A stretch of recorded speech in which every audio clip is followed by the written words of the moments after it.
Hello बेटा, कैसे हैं आप लोग। अब हम कुछ दिन बेटा जी इस तरह वीडियो के थ्रू पढ़ेंगे। कुछ दिनों बाद मैं आपके साथ लाइव क्लास लूँगा, तो जब तक हम इस तरह मिलते रहेंगे एंड अपनी टेस्ट की तैयारी को कंटिन्यू रखेंगे बेटा जी आप लोग।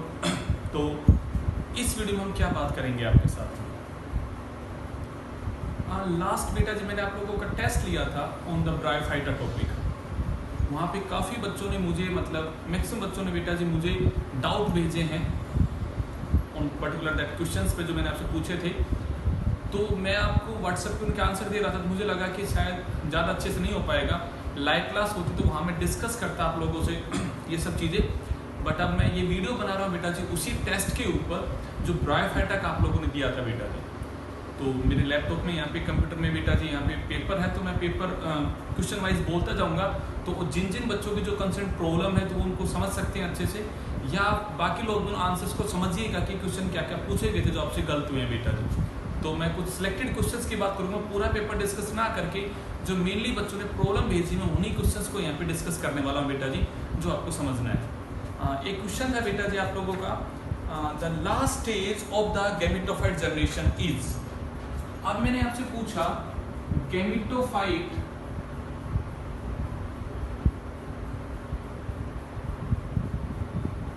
जनरेशन का लास्ट सेल कौन सी है, लास्ट स्टेज कौन सा है। तो बच्चा आप लोगों ने एक वर्ड पढ़ा था गैमेटोफाइट, मतलब एक ऐसी प्लांट बॉडी जो गैमीट बनाती। तो भाई जब ये प्लांट बॉडी अगर गैमीट बनाएगी तो इसका मतलब गैमीट ही तो इसका क्या था बेटा जी आपका लास्ट स्टेज था। ये क्वेश्चन बेटा जी मैंने आपको सारे के सारे सोल्व करवाए थे जब मैंने आप लोगों की एक पूरी लाइफ साइकिल पढ़वाई थी। जो सबसे पहले हमने जब प्लांट किंगडम की शुरुआत की थी वहाँ पे, तो वहाँ पे मैंने आपको लाइफ साइकिल बनवाई थी बेटा जी। तो वहाँ मैंने आपको बताया था गैमेटोफाइट, स्पोरोफाइट, कौन वहाँ पहली सेल है कौन वहाँ लास्ट सेल है। तो gamete is the last cell of the gametophyte, last cell है बेटा जी गैमेटोफाइट की आपके यहाँ पे गैमीट। ओके, अगला क्वेश्चन है बच्चा, which one of the following is a true moss.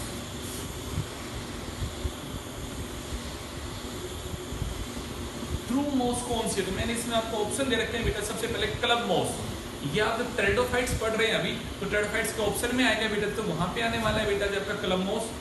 एक आपका यहाँ पे एग्जाम्पल दे रखा है रिएंडीर मॉस, ये बेटा जी टाइप ऑफ द लाइकन है।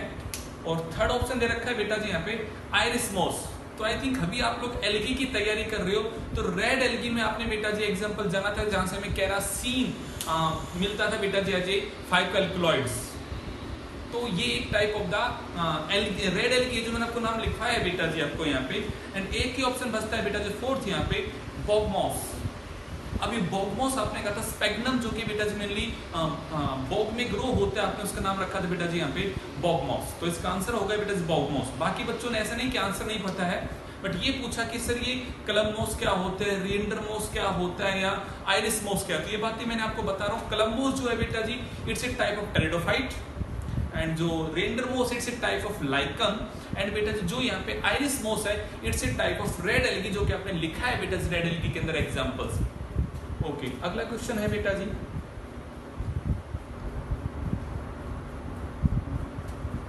इन which of the following group would you place a plant which produce spore and embryo but lacks seed and vascular tissue.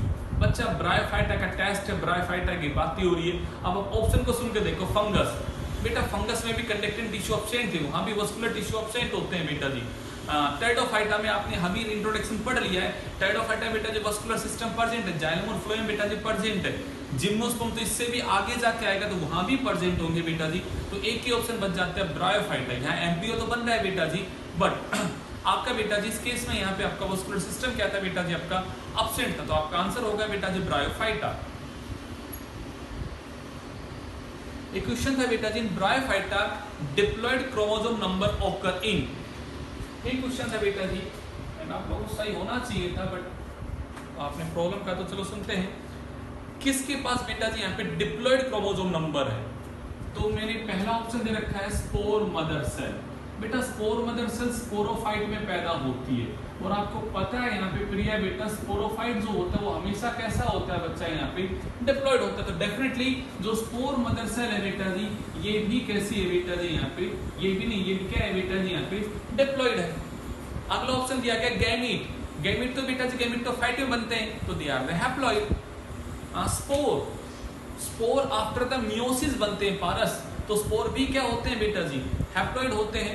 And word बोला मियोस्पोर, ये वर्ड आपको मैंने फंगस में पढ़ाया था, meiospore, any spore that produce due to the meiosis, जो meiosis की वजह से पैदा होता है उसको हम बोलते हैं मियोस्पोर, और मियोस्पोर भी क्या है बेटा जी, हैप्लॉइड होते हैं। ओके, इसके बाद बेटा जी एक क्वेश्चन था, ब्रायोफाइट कंप्राइजेस, तो उसमें ऑप्शन था बेटा जी sporophyte is of the longer duration, dominant phase, ऐसे ऑप्शन थे बेटा जी। क्वेश्चन अगर आपके पास उसको देखना है यहाँ पे, बट एक बात तो ब्रायोफाइटा जो था, आपने उसके केस में एक बात कही थी, ब्रायोफाइटा में सिर्फ 2 लाइफ पार्ट होते हैं उसके, समझिएगा बात को बेटा जी। ये जो ब्रायोफाइटा प्लांट होते हैं इनमें 2 लाइफ साइकिल थी। आपने कहा था सबसे पहला जो फेज है वो है गैमेटोफाइट, और गैमेटोफाइट जो होता है ये कैसा होता है, हैप्लॉइड होता है, ये मेन प्लांट बॉडी है।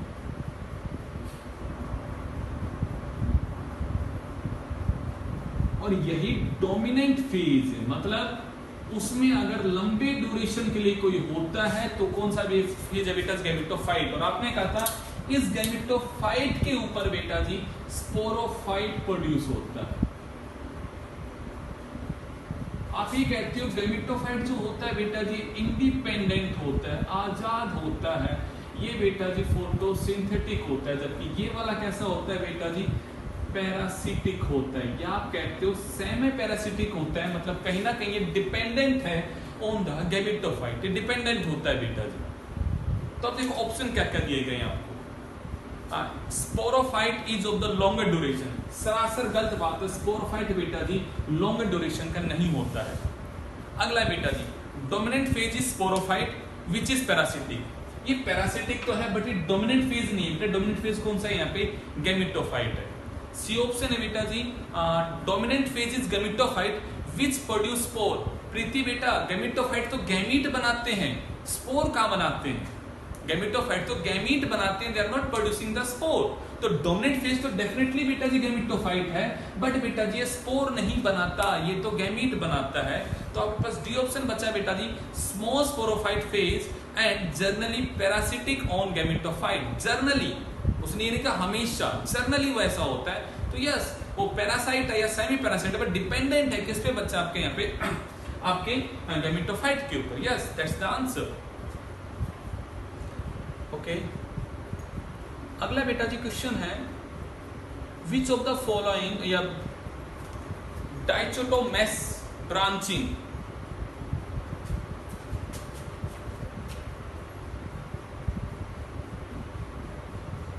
डाइचोमेटस ब्रांचिंग किस में होती है, तो इस वर्ड को समझो बेटा जी। अगर मान लीजिए कि ये हमारा मेन एक्सिस है, इसका टिप का पार्ट बेटा जी इस तरह से जाके 2 ब्रांच में डिवाइड हो जाए, डाई का मतलब है 2। अगर कोई भी बेटा जी आपकी ब्रांच है, कोई भी ऐसी बॉडी जो इस तरह से जाके उसका टिप का पार्ट 2 ब्रांच में डिवाइड हो जाए, मैं इस तरह की ब्रांचिंग को बोलूंगा बेटा जी डाइचोमेटस ब्रांचिंग। और आपको बेटा जी मैंने मर्चेंटिया के केस में, लीवरवुड्स के केस में डायग्राम बनाया था बेटा जी। इस डायग्राम का सिग्निफिकेंस है बेटा जी यहाँ पे कि सर ये जो टिप का पार्ट है वो 2 ब्रांच में ऐसे डिवाइड हो रहा है। तो याद रखो डाइचोमेटस का मतलब क्या है, the tip of the plant body get divide into the 2 branch. जो टिप का पार्ट है, या तो आप कह सकते हो ये एक्सिस है वो ऐसे डिवाइड हो गया, या फिर ये ऐसे डिवाइड हो जाए। तो आप देखो बेटा ब्रायोफाइटा में मर्चेंटिया के केस में टिप को मैंने ऐसे डिवाइड किया था बच्चा। तो प्रिया ये टिप का ऐसे डिवाइड होना क्या है बेटा जी, यहाँ पे डाइचोमेटस ब्रांचिंग है बेटा जी। तो यहाँ पे ऑप्शन क्या क्या दे रखे हैं बेटा जी, फुनेरिया में नहीं, हॉर्नवुड्स में नहीं, marchantia, yes marchantia is the correct answer. Fern बेटा जी टाइडोफाइटा में आएगा फर्न, ये ब्रायोफाइटा में है ही नहीं बेटा जी। ओके, अगला क्वेश्चन था बेटा जी bryophyta dependent on water because, क्यों डिपेंडेंट है। तो देखो फटर से रिलेटेड कई बातें कही गई है, बट उन ऑप्शंस को अच्छे से पढ़िएगा बेटा जी कि bryophyta depend on the water because. पहला ऑप्शन दिया गया है archegonium has to remain filled with the water for the fertilization. क्यों भाई, क्यों जरूरत है उसे पानी से भरे रहने की, लॉजिक सेट नहीं हो रहा है यहाँ पे पारस। बी ऑप्शन है बेटा जी, water is essential for the fertilization for their homozygous nature. भाई स्पोर तो कैप्सूल में बनते हैं, वो सेम टाइप के होते, तो होमोजाइगस नेचर की वजह से यहाँ पे लॉजिक सेट नहीं हो रहा है बात का। सी ऑप्शन है बेटा जी, water is essential for their vegetative propagation. नहीं, गैमेई को बनने के लिए, या मैं कहूंगा बेटा जी यहाँ पे आपका फ्रेगमेंटेशन होने के लिए क्या जरूरत है बेटा जिसका यहाँ पे डी ऑप्शन आता है, the sperms can easily reaches up to the egg in the archegonium. Yes, that's the point बेटा जी। जो मेल का गैमेटस स्पर्म, वो आपने कहा था बाइफ्लैजिलेटेड है, कोमा शेप का होता है, तो फ्लैजिला को मूवमेंट होने के लिए बेटा एक मीडियम चाहिए वंशी का, वो मीडियम कौन है बेटा जी यहाँ पे, वाटर है बेटा जी। तो मैं कहूंगा yes, water is essential for the swimming of the mail sperm, ये आपका आंसर होगा बेटा जी, डी। अगला क्वेश्चन है बेटा जी, a bryophyta which harbour a nitrogen fixing blue green algae in its thallus is. बच्चा ये मैंने आपका एग्जांपल लिखा रखा है, साइनोबैक्टीरिया वाला टॉपिक खोलिएगा। मैंने बेटा जी आपको साइनोबैक्टीरिया पढ़ाया था। साइनोबैक्टीरिया मैंने आपको दो तरह की बात देखी थी, या तो साइनोबैक्टीरिया फ्री लिविंग है, या फिर साइनोबैक्टीरिया बेटा जी सिम्बायोटिक है। अब देखो बेटा मानसी, ऐसा नहीं है कि जो आप पढ़ रहे हो जो चीज पहले पढ़ चुके हो तो वो भी तो यहाँ पे लिंक करती है ना। मैंने साइनोबैक्टीरिया के एग्जांपल्स में लिखवाया था एंथ्रोसिरोस कि थैलस के अंदर बेटा साइनोबैक्टीरिया रहते हैं, ये बातें आपने साइनोबैक्टीरिया में लिखी थी, और वो बात मैंने यहाँ आपको नहीं पढ़ाई है, बिल्कुल नहीं पढ़ाई ब्रायोफाइटा में, बट ये बात मैंने आपको साइनोबैक्टीरिया में पढ़ा रखी है बेटा जी। मेरी आप लोगों से रिक्वेस्ट है, एक बार साइनोबैक्टीरिया वाले टॉपिक को खोलेकर देखिएगा, वहाँ पे आपने एग्जाम्पल लिखा हुआ है या नहीं लिखा हुआ है बेटा जी। तो आपका बेटा जी यहाँ पे ऑप्शन है anthoceros is the correct answer, yes इसके अंदर होता है बेटा जी। ओके, अगला क्वेश्चन था, in bryophyta the adult plant body is, adult कौन है? अब सोचो हम अडल्ट किसको कहते हैं सचिन? जो रिप्रोडक्टिवली बेटा जी एक्टिव है, जिसमें गैमीट बनते हैं और जो रिप्रोडक्शन कर सकते हैं, वो रिप्रोडक्टिवली एक्टिव जो है वो कहलाता है अडल्ट। रिप्रोडक्शन बड़ा होता है, बड़े लोग करते हैं, मतलब यहाँ पे जो मैच्योर हो जाते हैं हम उनको कहते हैं कि जो रिप्रोडक्टिवली एक्टिव है वो अडल्ट है। जुवेनाइल जो अभी छोटे हैं, जो रिप्रोडक्टिवली बेटा जी इनएक्टिव है, अभी तक फंक्शनल नहीं हुए, वो अभी छोटे हैं, ऐसा बोलते हैं ना। वैसे ही तो लिंक कीजिएगा बात को बेटा जी। गैमेटोफाइट जिसके अंदर सेक्स ऑर्गन आ जाएंगे बेटा जी, वो क्या है बेटा जी, उसका अडल्ट स्टेज है, वो उसका अडल्ट स्टेज है। जब उसके सेक्स ऑर्गन आ जाएंगे और डेवलप हो जाएंगे, मैं कहूंगा दैट इज द मेन, उसका बेटा जी अडल्ट स्टेज कहलाएगा यहाँ पे वो आपको।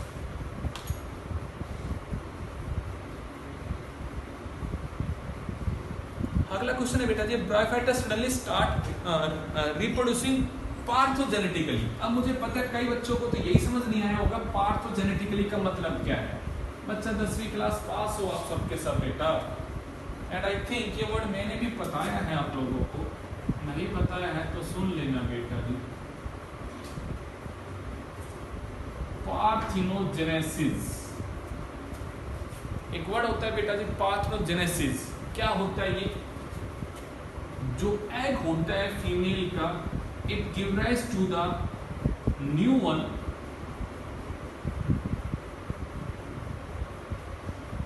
और मैं कहूंगा बेटा जी egg give rise to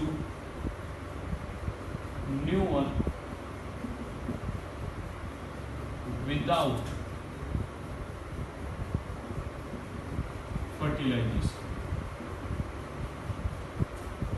अगर एक फीमेल का एग बिना फर्टिलाइजेशन के एक न्यू वन को पैदा कर दे तो ये प्रोसेस कहलाता है बेटा जी पार्थेनोजेनेसिस।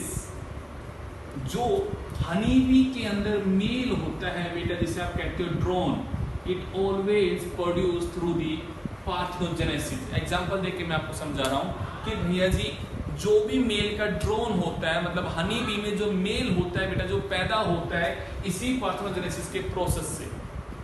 तो अब जरा पॉइंट को समझ के देखिएगा बेटा जी, अगर एक फीमेल का एग विदाउट फर्टिलाइजेशन बेटा न्यू वन को गिव राइज करने को प्रोसेस बनेगा पार्थेनोजेनेसिस। तो इसमें क्वेश्चन क्या पूछा, a bryophyta suddenly start reproducing parthenogenetically the number of the chromosome of the second generation compared to the parent plant body will B.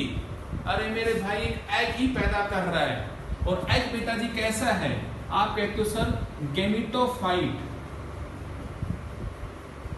एक प्लांट बॉडी है जिसपे फीमेल सेक्स ऑर्गन आर्चिगोनियम बनता है और सिर्फ एग पैदा होते हैं by the process of the mitosis. और एग कैसे होते हैं बेटा जी, हैप्लॉइड होते हैं, और इसी ने फिर रिप्रोड्यूस करके नए इंडिविजुअल पैदा किया, फिर उसने फिर इंडिविजुअल को पैदा किया होगा। तो मैं कहूंगा क्रोमोसोम का नंबर तो बेटा जी सेम ही रहेगा, क्रोमोसोम का नंबर तो कैसा रहेगा, सेम ही रहेगा, कभी चेंज होगा ही नहीं। तो आपका आंसर होगा सेम। अगला क्वेश्चन है बेटा जी, functions of the elaters is. बेटा इलेक्टर्स का लिखवाया तो है, they help in the spore dispersal. Elaters hygroscopic in the nature होते हैं, आपने पढ़ा था बेटा लिवरवुड्स के केस में होते हैं। अगला क्वेश्चन है बेटा जी आपका, primitive type of stomata are found in the. Preeti बेटा प्रिमिटिव टाइप के आप स्टोमेटा की बात कर रहे हो, तो एक बात को सोचो, स्टोमेटा क्या है? ये वो स्ट्रक्चर है जिनके थ्रू गैस का एक्सचेंज होता है। फिर यह बेटा गैस का एक्सचेंज होगा, क्यों जरूरी है? सर फोटोसिंथेसिस होगा तो सर गैस का एक्सचेंज जरूरी है, CO2 को अंदर लेना है, O2 को छोड़ना है। तो एक बात बताओ, जो मोसिस होते हैं उनमें आप कहते हो कि सर लीफी स्ट्रक्चर है, लीफ लाइक स्ट्रक्चर, मतलब फोटोसिंथेसिस होगा। सर उसके ऐसे सिलेंड्रिकल एक्सिस है, मतलब उसमें फोटोसिंथेसिस होता है। और आपने जब बातें की थी बेटा जी कैप्सूल का जो लोअर पार्ट है एपोफाइसी, वो भी फोटोसिंथेटिक है।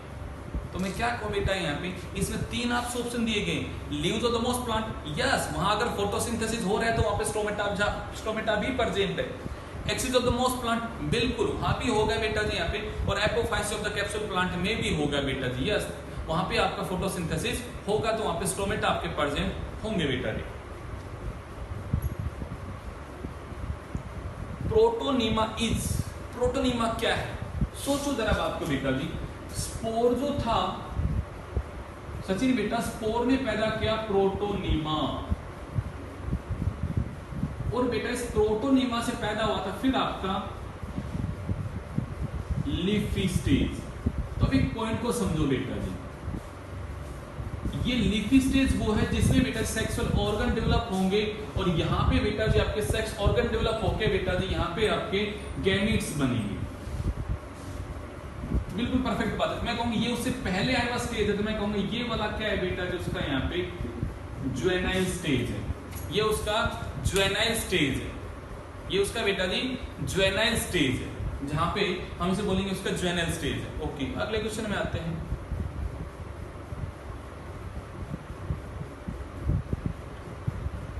एंक्रीज ऑर्गन ऑफ द फुनेरिया क्या होता है बेटा जी? तो फुनेरिया किस में आया था आपका? मोसिस में आया था, तो उसका आंसर क्या होगा?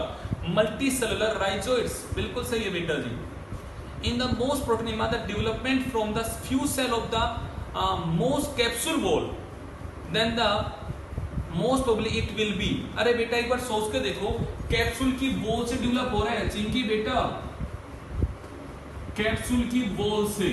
बेटा कैप्सूल हमेशा कैसा होता है? डिप्लॉइड होता है। तो भाई उसकी वॉल की जो सेल्स अगर डेवलप होगा, तो मैं कहूंगा वो अगर उससे डेवलप हो रहा है तो भाई वो भी कैसा होगा बेटा जी, आपका डिप्लॉइड ही तो होगा बेटा। पॉइंट को समझो ना, कैप्सूल की वॉल से पैदा हो रहा है, कैप्सूल के अंदर बैठा होता स्पोर, अगर उससे पैदा हुआ होता तो मैं कहता हूँ हैप्लॉइड होता है, स्पोर से पैदा हो रहा है वो, बट वो कह रहा है कैप्सूल की वॉल से पैदा हो रहा है। तो ये क्वेश्चन एक्चुअली आपसे ये पूछ रहा है कि कैप्सूल की प्लॉइडी क्या है, तो कैप्सूल की प्लॉइडी क्या है? डिप्लॉइड है। तो मैं कहूंगा कैप्सूल की वॉल की सेल की भी प्लॉइडी डिप्लॉइड होगी, तो यहाँ पे अगर उससे पैदा होगा तो प्रोटोनीमा भी कैसा होगा, फिर आपका यहाँ पे डिप्लॉइड हो जाएगा बेटा, अगर ऐसा होता है तो। इफ लगाया बेटा जी। फुनेरिया में क्लेप्ट्रा किससे ड्राइव होता है? अरे बच्चा बड़ा आसान सा क्वेश्चन है, आर्चिगोनियम से डेवलप होता है बेटा। ओके, क्वेश्चन था फुनेरिया के गैमेटोफाइट क्या है? वहां पे मैंने वर्ड लिखा है मोनोसियस और ऑटोसियस। बेटा दोनों वर्ड एक ही होते हैं, मोनोसियस ऑटोसियस का मतलब होता है a plant body that have the both sex organ on a single plant. एक ही प्लांट पे दोनों सेक्स ऑर्गन हो तो उसे हम बोलते हैं वो ऑटोसियस है, मोनोसियस है। तो फुनेरिया को याद रखो, फुनेरिया बेटा जी एक आपका मोनोसियस प्लांट है, ऑटोसियस प्लांट, ये तो एग्जांपल आपको याद रखना पड़ेगा। अब क्वेश्चन आता है पेरिस्टोम ऑफ द फुनेरिया इज। बेटा लिखवाया तो है कि हमारे इसका नाम रखा है पेरिस्टोम, क्योंकि दांतों के जैसा है नंबर में, तो 32 होते हैं बेटा, 2 रिंग में होते हैं। 32 है बेटा, 2 रिंग में है, तो आपका आंसर होगा बेटा जी यहाँ पे B. Which of the following is diploid? Capsule, बिल्कुल एक ही ऑप्शन सही है, कैप्सूल बेटा जी डिप्लॉइड होता है। बाकी सब देखो गैमेटोफाइट गैमेटोफाइट गैमेटोफाइट लिखे हैं, तो प्रीति बेटा सबके सब गैमेटोफाइट से हैप्लॉइड होते हैं, तो आपका आंसर हो ही नहीं सकता इनमें से कुछ भी। फुनेरिया ऑफ द ब्रायोफाइटा, फुनेरिया का मेन फीचर क्या है बेटा जी कि वहां पे स्पोरोफाइट जो होता है वो अटैच होता है गैमेटोफाइट में, बिल्कुल सही बात है। उसके कोई रूट नहीं है, स्टेम नहीं है, बिल्कुल सही बात है। वस्कुलर से ऑल ऑफ द अबव सही आंसर है बेटा, नहीं sorry, has no root and stem. ये अच्छा ये कह रहा है आपसे फुनेरिया इज ब्रायोफाइटा बिकॉज, अब रूट और स्टेम तो बेटा जी एल्गी में भी नहीं होते हैं, वो कह रहा है बिकॉज इज वस्कुलर, नहीं मेरे भाई ब्रायोफाइटा वस्कुलर नहीं होता है। तो अब एक ही ऑप्शन बच गया कि उसकी जो स्पोरोफाइट की प्लांट बॉडी है वो डिपेंडेंट है बेटा गैमेटोफाइट पे, पता तो है, यही तो सिम्टम है बेटा, जबकि ब्रायोफाइटा का मेन फीचर तो है जहां पे स्पोरोफाइट डिपेंडेंट है बेटा गैमेटोफाइट के ऊपर। And the last question, the outer ring of the peristomal teeth, याद करो जो आपकी एनुलस सेल के कॉन्टेक्स्ट में जो आउटर सेल होती है बेटा जी वो हाइग्रोस्कोपिक होती है, उनसे पानी को एब्जॉर्ब करके उनको श्रिंक करवाती है, तो वो कैसी होती है नेचर में बेटा, जबकि हाइग्रोस्कोपिक होती है। तो ये आपके डाउट्स थे जो आप लोगों ने भेजे थे। फिर भी अगर कोई क्वेश्चन आपका डाउट में रह गया हो तो प्लीज मुझे मैसेज करना, मैं आपको या तो वीडियो बना के या फिर बेटा जी मैं आपको व्हाट्सएप पे रिप्लाई कर दूंगा। तो प्लीज अब भी कोई डाउट रह गया हो तो मुझे बताना। ये ब्रायोफाइट आपका कंप्लीट होना चाहिए, टेस्ट को एक बार दोबारा से देख लेना बेटा जी, कोई क्वेश्चन बचा हो तो आप लोगों को। चलेगा बेटा जी, थैंक यू, अपना ध्यान रखिएगा बेटा जी, और प्लीज पढ़ते रहो। कल आप लोगों का टेस्ट है बेटा जी एलगी पे और बेटा जी वायरस के ऊपर एमसीक्यू इवनिंग टाइम। चलिए, थैंक यू बेटा।